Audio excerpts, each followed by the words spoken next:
Unfortunately, the body can overreact to stressors that are not life-threatening, such as traffic jams, deadlines at work, and typical problems that we face in our families.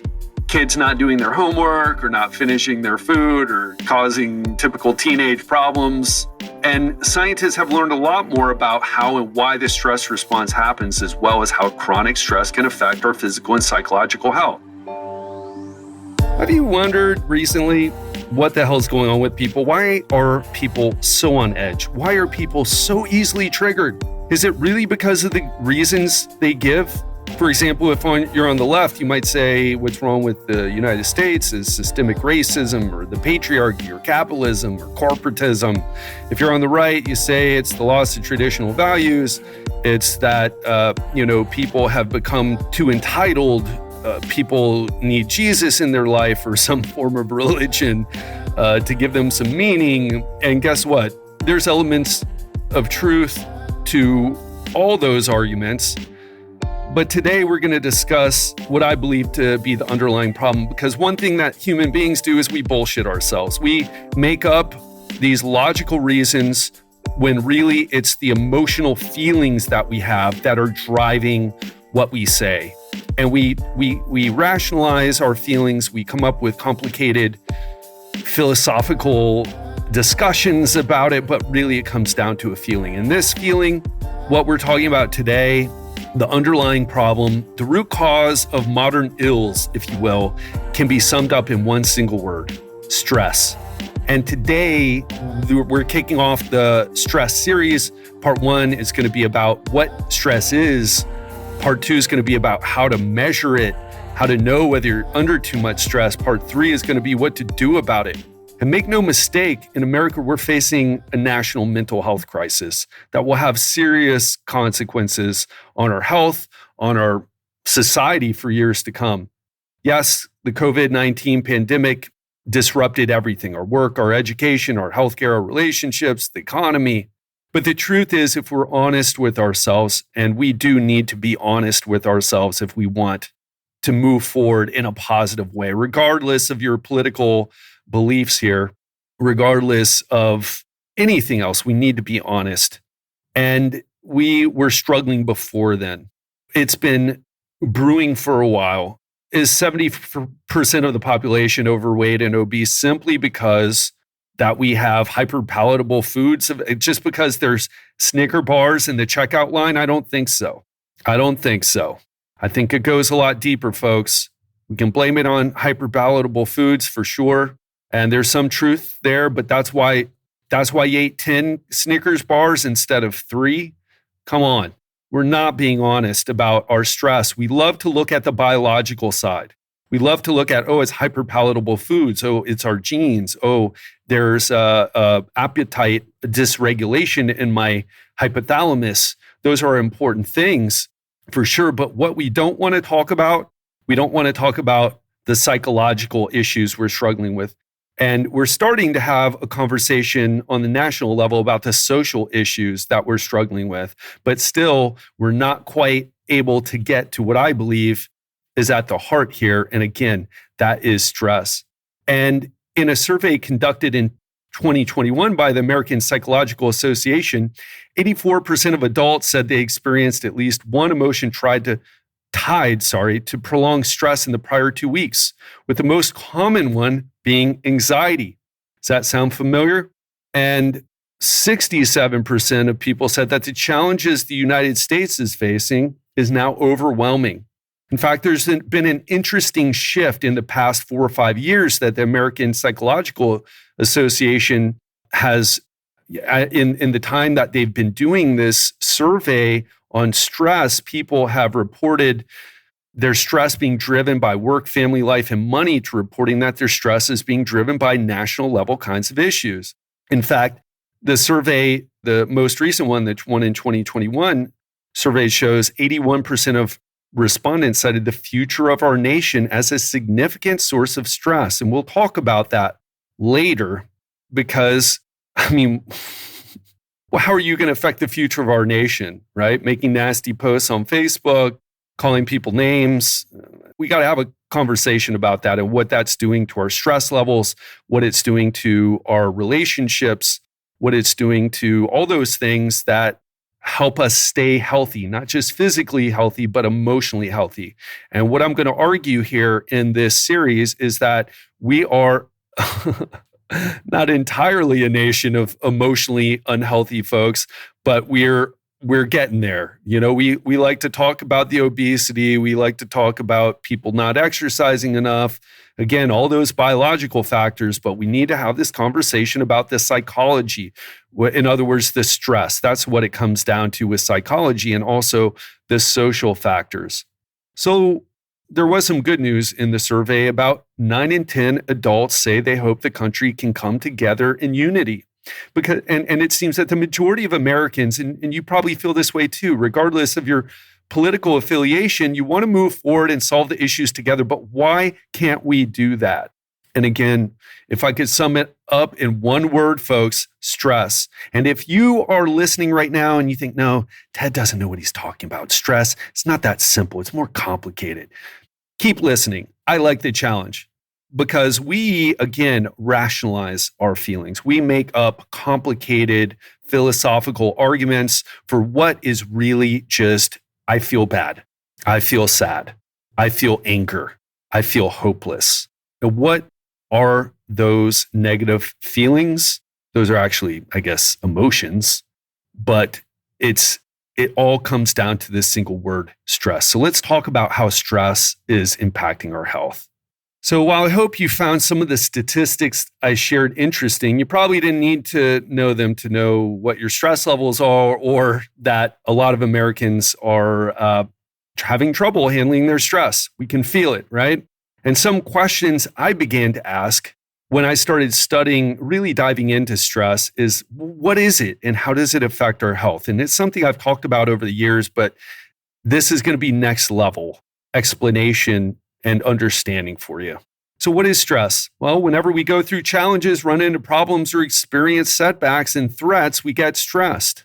For example, life was normal and then there was a pandemic, and now you're wondering, okay, well, how am I going to work from home? How am I going to get the kids to school? Like, how is homeschooling the kids? How is that going to work? What do I do to keep myself and my family safe? Do I wear masks? Do I not wear masks? Do I get the vaccine? You're worrying about all this stuff you didn't have to worry about. But by the way, it is a mistake to think that stress only appears in negative situations. We also feel stress when we experience good things. For example, have you ever planned an amazing vacation and you're kind of stressing out packing for the vacation? Or maybe you got a promotion at work, or you bought a new business, or expanded your business, and there came new stress with that. Or have you ever had a child? I haven't had a kid yet, but I know there's a lot of stress that comes with that. Again, that's not bad stress per se, but it is stress. And we're going to be talking about the difference between the two. Or like, I jumped out of a perfectly good airplane. That was stressful. So, but it was awesome. I felt amazing for days afterward. So stress can be good. It can also be bad. And when it's positive, there's a name for it. It's called Eustress. In case you're really nerdy and I don't know, want to bring that up at a cocktail party. But if it's negative, it's called distress. So the thing to note here is that eustress and distress cause similar physiological reactions. The big difference is emotional. Eustress makes you feel motivated and satisfied. Again, when you get really nervous for a talk and then you give a talk, I mean, how do you feel after? How do you feel? Like, I felt amazing when I jumped out of a plane. And distress makes you feel threatened and intimidated or just bad. For example, let's say you're watching the news, you see another example of injustice, in a viral video. I just saw a terrible video of these 3 kids beating the crap out of another kid. And I got so triggered by watching it.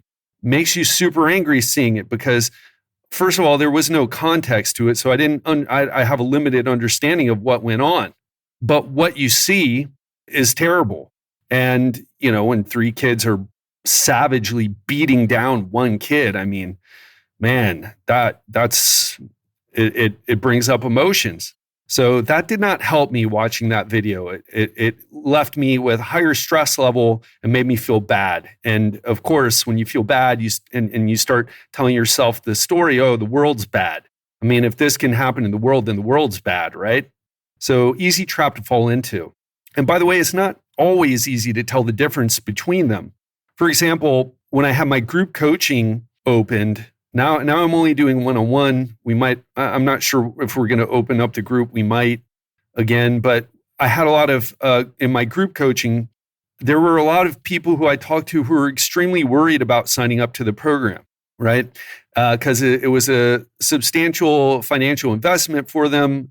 And then on top of it, it's a substantial amount of work to do, right? You got to change things up. And I don't mean work like they had to work out more than they already were working out or anything like that. There was a lot of mental work to do.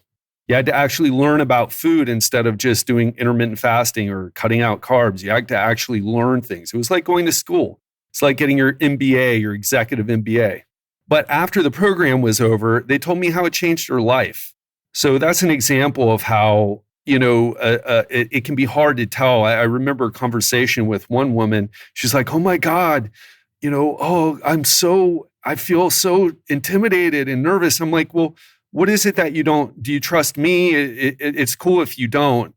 I just want to have an honest conversation with you. Do you trust me? What is it that you don't trust here? And she's like, no, I trust you. I've been listening to your podcast for years. I think I have a good idea of who you are. And I said, well, do you feel like you're going to do the work? And she said, I'm already working out. I'm already paying attention to my food. So it's not going to be, right? You're telling me that it's going to be easier than what I'm doing, because she was doing a strict diet. I said, yes. And then she said, well, I don't know what it is. And then, so she ended up joining. She had a game-changing experience. Personal example is when I gave my first keynote speech in Hershey, Pennsylvania to the network of executive women. I got nervous, AKA stressed, preparing for that talk. Part of me didn't want to take on the talk. Part of me wanted to quit to avoid the discomfort I was experiencing. But after the talk, I felt like $1 million, even though I got paid thousands for it, And I got treated extremely well. I mean, it's like, why am I doing coaching? I love doing coaching, but I don't get treated like a rock star in coaching. I treat my clients like rock stars. I liked being treated like a rock star. And I can't wait to get back and doing more talks and keynote speeches, because it provides that level of stress that I don't get from coaching. I don't get nervous talking to my clients. I love my clients, but I don't get nervous talking to them. And by the way, hopefully those stories were helpful to you. Stress can also be real or imagined. What do I mean? Well, humans have the unique ability to stress out about things that will never, ever happen. For example, were you stressed out about the end of the world in 2012?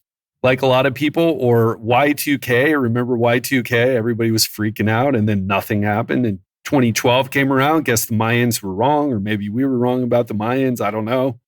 We start imagining how something's going to be. Oh my God, this is going to happen and that's going to happen. Oh my gosh. And what if that happens? And you know what? Our stress levels go up, but that thing never even happened. So we just spiked our stress for something that we used the power of our imagination to stress ourselves, right? Or watching news, another example of it. I mean, the news isn't real in the sense that it provides a very imbalanced perspective. I mean, think about all the bits of news that go on every day in the world, all over the world, and how many are you exposed to?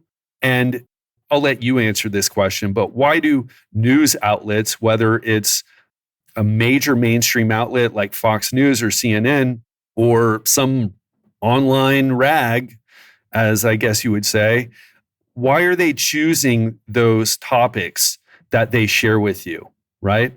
What is the purpose? What is that? Why are they choosing certain topics over other topics? So another important, I'll let you answer that question. I think you're smart enough to figure that one out.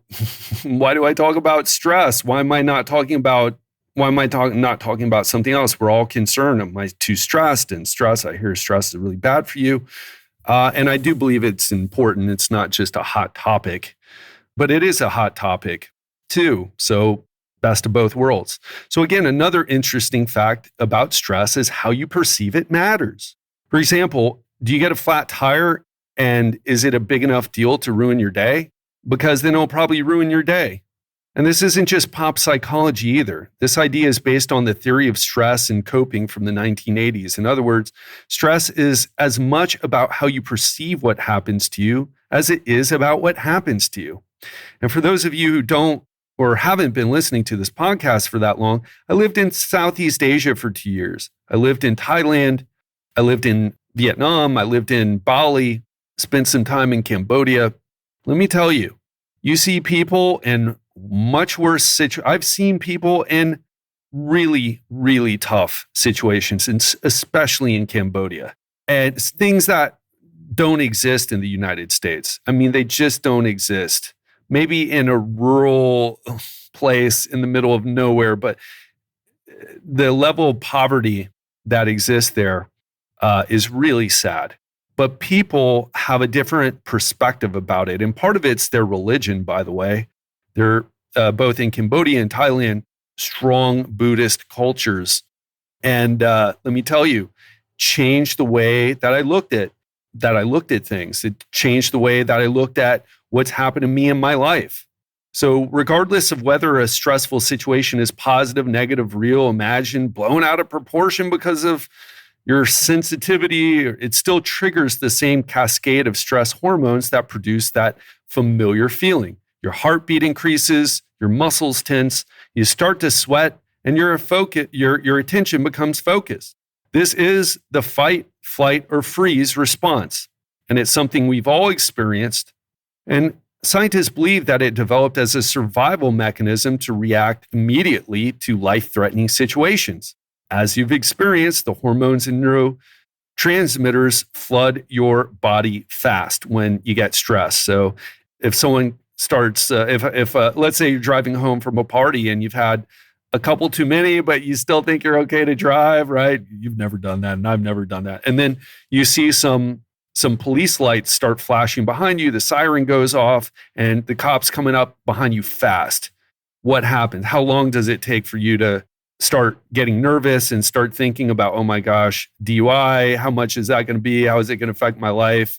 I'm going to lose my license. And then the police car pulls into the other lane and takes and passes you. And he was responding, or she, whatever, was responding to a different situation, a different call, and had nothing to do with you. And you wipe your head, but you still experience that stress. So unfortunately, the body can overreact to stressors that are not life-threatening, such as traffic jams, deadlines at work, and typical problems that we face in our families. Kids not doing their homework or not finishing their food or causing typical teenage problems. And scientists have learned a lot more about how and why the stress response happens, as well as how chronic stress can affect our physical and psychological health. So let's talk about that a little bit. So acute stress versus chronic stress. What's the difference here? Well, acute stress is just short-term stress, like that example of the cop car coming up behind you, and then it drove away, and then you got stressed for a short period of time, but then you like laughed about it afterward. Woof, I'm never, and you probably said to yourself, if you're like me, I'm never doing this again. Right? I got off this time, but I'm never doing this again. Well, that's acute stress. Or working out is acute stress. Or getting stuck in a traffic jam, acute stress. And it doesn't happen all the time. It happens and then it's over. But a chronic stress is different. Imagine you're in a toxic relationship where you're constantly arguing with your partner, or you work in a toxic environment where your boss is one of those micromanaging people that need to be in therapy but won't go to therapy. Or you live in a high crime neighborhood where violence and break-ins are relatively common. These are all examples of acute stressors that happen chronically, so it turns into chronic stress, right? One argument with your partner it's not going to be a big deal. But if it's, this is the fifth argument you've been in today and it happens every day, well, that's not a relationship you should, well, I shouldn't tell you that. You should consider strongly whether a relationship with that much stress is a relationship you should be in. Okay, I don't want to go off on a tangent here because I feel like this is a big one. But so listen, when it comes to acute stress, the body's good at handling it. As the stress goes away, your body comes back to baseline. Because when you are stressed, your blood pressure rises, heart rate increases, breathing rate increases, levels of muscle tension all increase, hormones and neurotransmitters, adrenaline, cortisol, and norepinephrine or noradrenaline get released. And then after the stress goes away, by the way, lifting weights is like this too, right? But after the stress goes away, your levels return to normal. After you have the tough talk with your partner who you're in love with, after you give the speech, after you leave the gym, move on with your day. At least that's how it should happen if you're a healthy person physically and emotionally.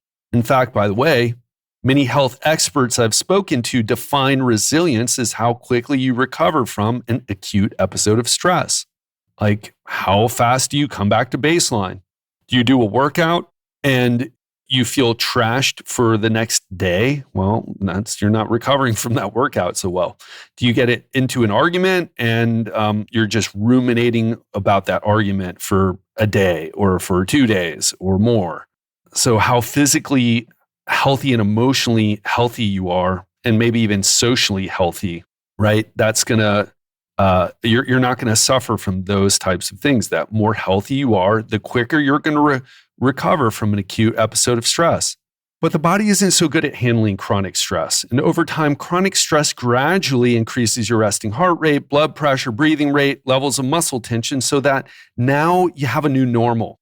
Chronic stress creates a new normal inside your body, and this new normal can eventually lead to a host of health problems, including chronically high blood pressure, heart disease, chronic pain, and depression. And just to be clear here, when we're talking about stress, we're talking about how the outside gets inside. How does our environment, how does your partner being angry and getting into an argument with you or a traffic jam, how does that get inside to raise your blood pressure and to make it chronically high so that you're a person who now has high blood pressure?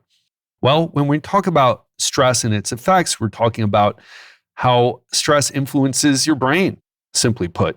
And when it comes to your brain, there are a few key areas that are important to know. Now, look, I'm not going to give you some in-depth textbook explanation. You can read more about these areas if you want after this episode, but I'm going to give you some basics and explain them in a way that I think it will be easy to understand and remember. So you got your thalamus, right? And your thalamus sits on top of a structure in your brain called your brainstem. It's what's considered to be a very primitive part of your brain. And it's responsible for processing sounds, images, anything coming in through your five senses. It's like the bouncer at a club. It decides, all right, who gets inside, who stays out. Because think about how much stimulation you have all day long, how many people you walk by. How many telephone poles did you drive by if you are driving right now to work and not home officing it? How many telephone poles did you drive by? You don't know because you weren't paying attention. You're probably thinking about your whatever, your mortgage or your what's going to happen today or who's going to win a sports game or whatever it is that you were thinking about. So the thalamus decides what gets into your awareness, what stays out. And then you have your amygdala. Now, you've most likely heard of your amygdala, but by the way, you have amygdalae. You have two, in other words, and there are two almond-shaped parts of your brain that pick up where the thalamus left off. So once the information gets into your thalamus, the amygdala starts to interpret it. And Dutch psychiatrist Bessel van der Kolk, who wrote the amazing book, The Body Keeps the Score, calls the amygdala the smoke detector because it functions in a similar way. This alarm system alerts us swiftly and unconsciously when something is a threat. And you have your hippocampus.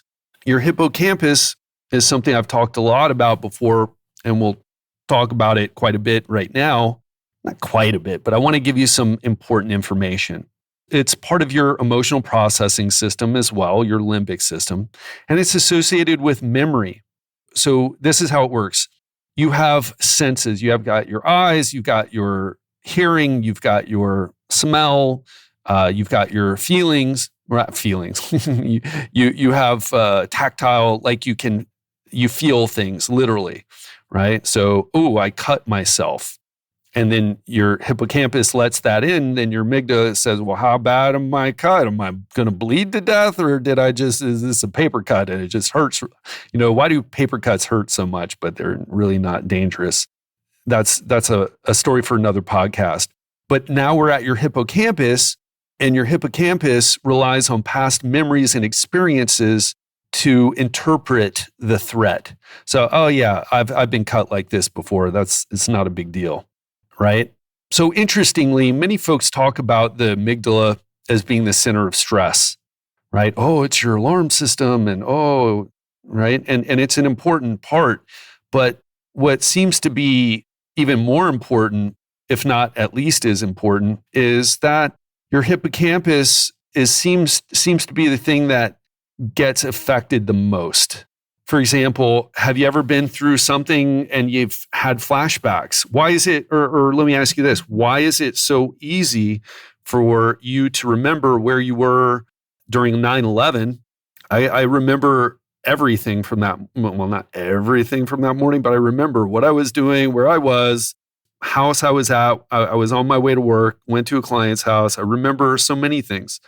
Remember listening to Howard. Why can I remember all that? But what did I have for dinner 3 days ago? I've got no idea. Well, your hippocampus, folks. And if you've ever had flashbacks from a negative experience, hippocampus. And what's really interesting about this, because I've had PTSD or have PTSD, still not quite clear from what I've been told by the various therapists that I've talked to, but I certainly have these symptoms. And one of the reasons why I looked into this. So check this out. This is fascinating. And this is an example of how genetics what would you call it? Yeah, genetics plays a role in our experience of life. So for example, a study found that people with severe PTSD had smaller hippocampi. And that might not be that interesting, except that this study also looked at only people with twins where the twin didn't have PTSD. And both twins had smaller hippocampi, but one had PTSD and the other did not because of something they had been through in their life. And this led to researchers hypothesizing that a smaller hippocampus may be the sign that a person is more likely to develop PTSD after traumatic experience. Conversely, a study published in Psychiatry Research, the journal Psychiatry Research and Neuroimaging, shows that larger hippocampi, or people with a larger hippocampus, it improves the likelihood that treatment will have a positive effect for people with PTSD. Are you starting to see how it's not as complicated as the stories about what we've been through? Do you start to see like, oh, well, if I have a smaller hippocampus, I think we can extrapolate. It would be interesting to have this conversation with the appropriate expert. But would it be interesting if like people with a smaller hippocampus, not only are they more susceptible to PTSD after, say, a tough event, a death of a loved one or something like that, but this area, how big it is, not only affects whether you're going to have severe PTSD, but also how you respond to stress in general. And this other study found that people with larger hippocampi, they have a better treatment outcome. Now, look, I'm sharing these studies. It's not a ton of studies. We're still figuring this stuff out, but it's pointing at clues. The evidence is mounting. And one more thing about the hippocampus, then I'll shut up. Guess what's been found to grow new neurons in the hippocampus, or in other words, make the hippocampus bigger? That's right, detox celery juice. And let me give you my promo code for 10% off. I'm just kidding, okay? I'm talking about exercise here, folks. That's right. Exercise appears to be the single best thing that you can do for your brain. Multiple studies have found that both resistance training and aerobic exercise has been found to increase the size of your hippocampus, as well as improving your memory. Now, we'll talk more about that when we come to part 3 and coming up with a blueprint to handle stress better. But are you starting to see how this is really important? There's 2 other key brain structures. So we've talked about the thalamus, that's the bouncer. What gets in your awareness, what stays out, and the amygdala. Okay, once it's in your awareness, what is it? Is it how much of a threat is it? Then you have your hippocampus, which is the memories. Okay, well, what can we remember about this threat? Like, say, the cut example that I used. What can we remember about this threat? And it seems that if you have a smaller hippocampus, you might seem to perceive things. I'm not sure how that works exactly, but it seems that you might be you're definitely, evidence suggests that you're more susceptible to PTSD and even severe PTSD. So you're probably more susceptible to stress in general. And and exercise makes that hippocampus grow and makes it healthier. Think about all the kids that we've taken exercise out of school. We've taken PE out of school and forced them to learn things that they'll never use. So hopefully if you're homeschooling your kids, you're getting them to run around and get exercise.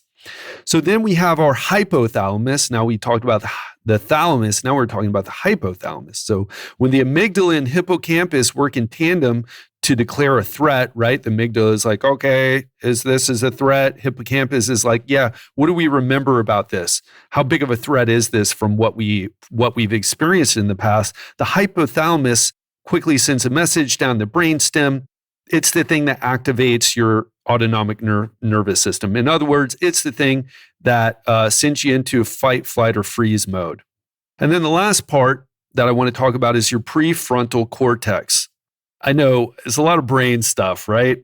So your prefrontal cortex isn't part of your limbic system, but it is. Well, let me put it like this. You know how you can speak languages like English and you can understand what I'm saying right now and you can think about abstract things. You can set goals. You can, when you're about to say something to the partner that you love, you know what, honey, I love you. Right? You can stop yourself and when you were about to say something you know isn't going to go over well, or you see a social media argument, you're about to go, God, I'm going to get this comment. I need to say something. And then you stop yourself. You say, you know what is leaving this comment and getting all the notifications and getting into an argument? What is that going to do? I've got to take the kids to school and then pick them up or, get all this work done or get this new deal, whatever it is that you're up to. So that's what your prefrontal cortex does. And when you're healthy, again, physically and emotionally, and you're not exposed to a threat, your amygdala allows the connection of your prefrontal cortex with the other key areas like the anterior cingulate. Apologize for all the neuroanatomy here, but just in case you're one of those people who likes to learn this stuff. And it enables you to do all the cool stuff that your brain is capable of. But guess what happens when your smoke alarm is triggered, aka your amygdala? It knocks your prefrontal cortex offline. And you've experienced this. Have you ever not been able to hold your tongue and you said something you regretted? I remember I was in an episode of Road Rage, right? Unfortunately, happened more than I'd like to admit about myself. I tried to let this guy go past me and he took too long, right? I waved him by and he took too long, at least for me at that time, right? Had no patience. And so I just pulled out in front because he didn't react fast enough because he was driving his convertible, just, riding around Miami Beach, enjoying his life. And I was a stressed out dude at the time. And then he started honking at me like I asked him to go, and then I pulled out in front of him like I had no, and then we got into it. We pulled over and it nearly led to a physical altercation. How stupid is it? And it was just partly a miscommunication, partly me being on edge. And I remember the guy said, "You're an animal." And because I couldn't talk, I couldn't explain myself. I couldn't say, "Hey man, listen, I asked you to go, but then you're like, I don't know if you're on your phone or you're, what you're doing, but you didn't go." So I went. I'm in a rush. You don't seem to be in a rush. But I could barely talk. And that's why. So if you've ever been in that situation, or if you said something extremely rude that you regretted, now you know why. Your prefrontal cortex was knocked offline. When you get too angry, knocks offline. When you get too sad, it gets knocked offline.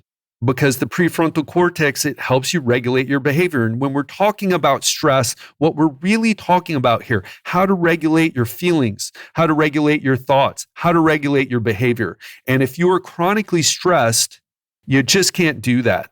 In fact, chronic stress leads to issues controlling your emotions, controlling your behaviors, as well as leading to a state of what's called hypervigilance.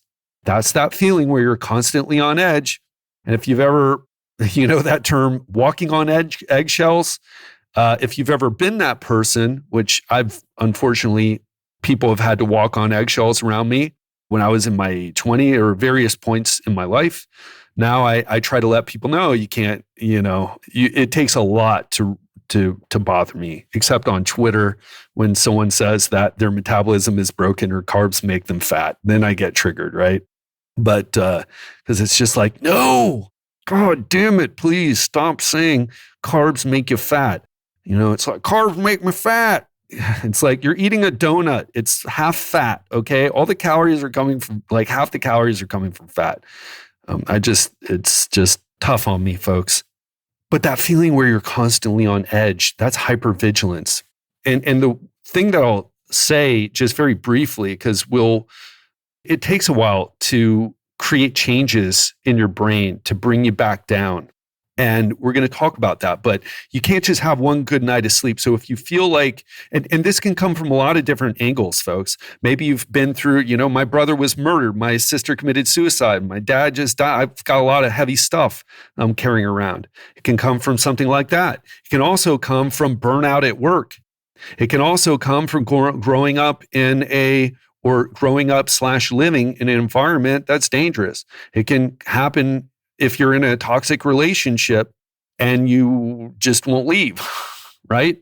It can start to change your brain. It can start to change your ability to regulate your emotions, to regulate your thoughts, regulate your behaviors.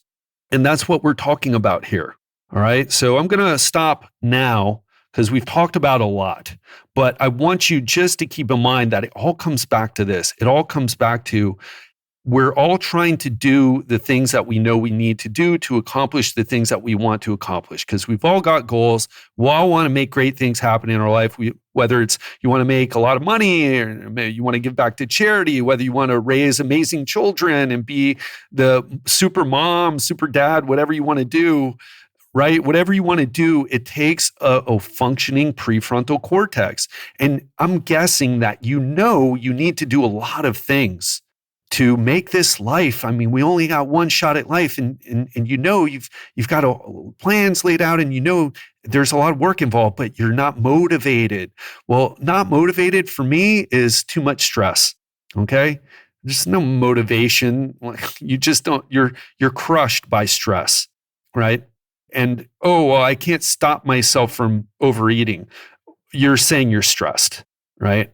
I'm really upset about the world and where it's going. It's like, really? Have you ever read a history book? Did you ever see some of the terrible things we're living in the best time ever? So when someone says that, it's like, oh, that person's stressed, right? Because your opinions about the world aren't true, and they aren't false either. They're just opinions. And we can make arguments, and we can get into complicated philosophical discussions about right and wrong and all this other stuff. But the reality is, what is your stress level? Because people who have their stress levels intact, their prefrontal cortex is working well, their smoke alarm isn't going off just because they microwaved something, right?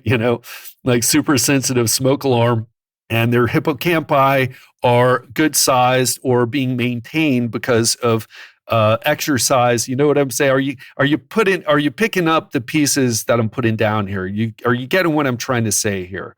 Because we're really talking about how to be better versions of ourselves by controlling not controlling, right? Because you can't control whether something gets you angry. You see some racism or something terrible happen, you're going to be upset, but are you able to think about it in a way and put it into context where you don't get stuck in the downward spiral, right? Or do you get stuck in the downward spiral? Whether it's something political that happens or whether it's whether you lose a parent, you get stuck in the downward cycle. That's what was happening to me a little bit after my dad died, and I saw it happening. I had to pull myself out. So what are we talking about here? We're talking about doing the things we know we need to do so that we can live the life that we want. That's what managing stress, if you look at it the way I'm sharing it with you, if you look at it this way, if you learn how to manage it, I will help you live the life that you want. And through being aware of your stress, through knowing how to measure your stress, and having a blueprint of what to do. So hope you enjoyed today. Stay tuned for part 2, where we're going to talk about assessment. What are some of the things that people have used to assess stress levels? How are scientists thinking about this? What can we do that doesn't involve extensive testing of unusual biomarkers and some of the other like serum noradrenaline levels? You know what I mean?